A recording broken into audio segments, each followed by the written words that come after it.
Welcome back to the Bobtail Help Desk. If you're new here, I'm Caroline, and the Bobtail Help Desk is a series of videos to help you start and run a successful trucking company.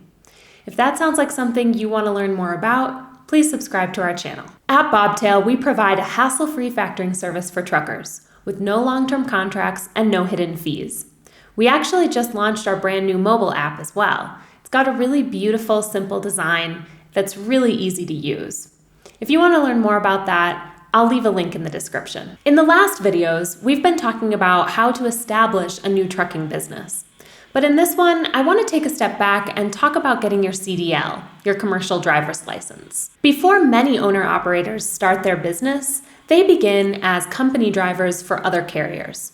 This is largely recommended because it helps you get into the business and learn about the different aspects of having a trucking company without actually being responsible for one. As a company driver, you can learn a lot about booking loads, maintenance, insurance, and compliance. So let's get into it. What is a CDL, and how do you go about getting one? Operating any commercial vehicle, whether it be a bus, a dump truck, or a big rig, requires more skills and specialized knowledge than driving a regular car. That's why a CDL is required by law for people who operate these kinds of vehicles. There are 3 different classes of CDLs, A, B, and C, and there are also different endorsements for operating different trailers or hauling certain types of freight, like hazardous material. We are going to focus mainly on Class A CDLs.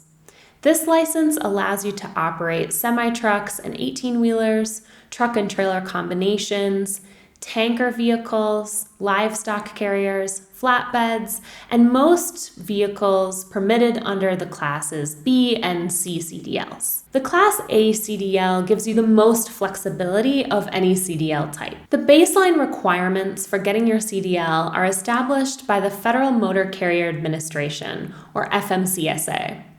But CDLs are issued by state governments, so requirements and rules about getting your CDL can vary from state to state. Regardless of the state where you live, there are some basic rules around who is eligible to get a CDL. They include having a non-commercial driver's license and 1 to 2 years of experience driving with that license with a clean record. You also must be 18 years or older and be able to pass a background check. You'll also need a basic level of English comprehension and conversation. Though you may be able to take your written exams in Spanish, the road skills test is performed in English. Other eligibility requirements include getting a medical certificate for vision and health conditions, and depending on your state, you may also need to present a social security number. In doing my research on this topic, I came across a couple of articles that said you need to be a US citizen to get your CDL in the United States.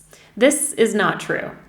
You may need to present a social security number, which you do have access to if you're a legal permanent resident or have a green card. If you're a resident of Canada or Mexico, you can get your CDL in those countries and it will be recognized by the US Department of Transportation. If you're not a permanent resident of the US, Canada, or Mexico, you may still be able to get what's called a non-domiciled CDL.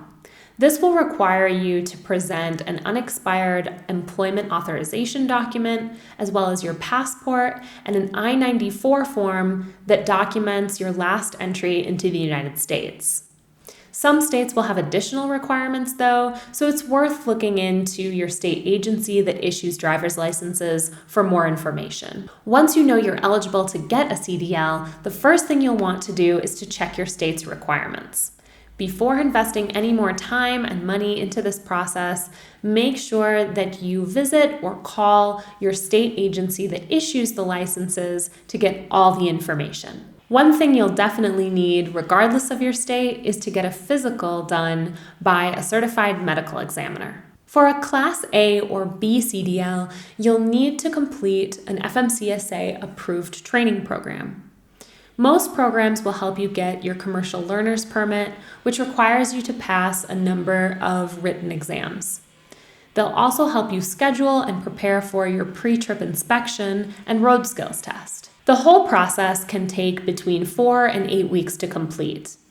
You might be able to save some time by taking the theoretical part online, but you'll need in-person training to get ready for your pre-trip inspection and the road skills test. By now you might be wondering, how much does this all cost? And the answer is, like most things in this world, it depends. Most of the cost of getting your CDL is in the training program. If you're paying out of pocket for training with no sponsorship and no scholarship or financial aid, it can cost anywhere from $2,000 to $8,000. But there are ways to get this paid for. Many large carriers will pay for your CDL training, train you for free, or even pay you to get trained. But make sure you know what you're signing up for. Most of these carriers will require that you work for them for a period of time after graduation. Some will even take the cost of training you out of your first paychecks.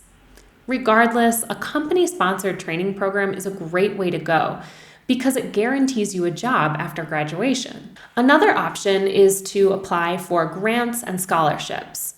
Pell Grants, for example, are a great way to pay for your CDL training if you have limited financial resources and don't have a bachelor's degree. If you've served in the military, you may be eligible for financial aid from the driving schools themselves or other organizations. And if you drove a commercial vehicle in the military, you may be eligible for the FMCSA's Military Skills Test Waiver. Programs created under the Workforce Innovation and Opportunity Act and Workforce Investment Act offer financial assistance to people looking to change careers. Private scholarships are also available. The Women in Trucking Foundation, for example, awards scholarships twice a year to women looking to get into the industry.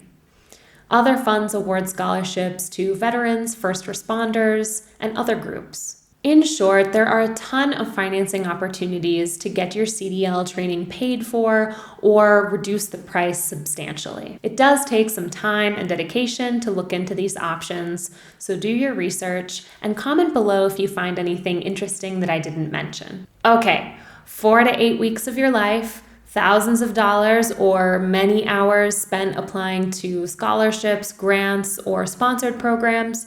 Is all of this worth it? Well, of course, the answer is, again, it depends. When you ask people whether or not becoming a truck driver is worth it, you'll often get answers related to what the trucking industry is doing right now. But when you're making a decision that's going to affect the next 5, 15, or even 30 years of your working life, what the trucking industry is doing in this moment is not necessarily a good indication of long-term success in the industry. Think of building professional skills like investing.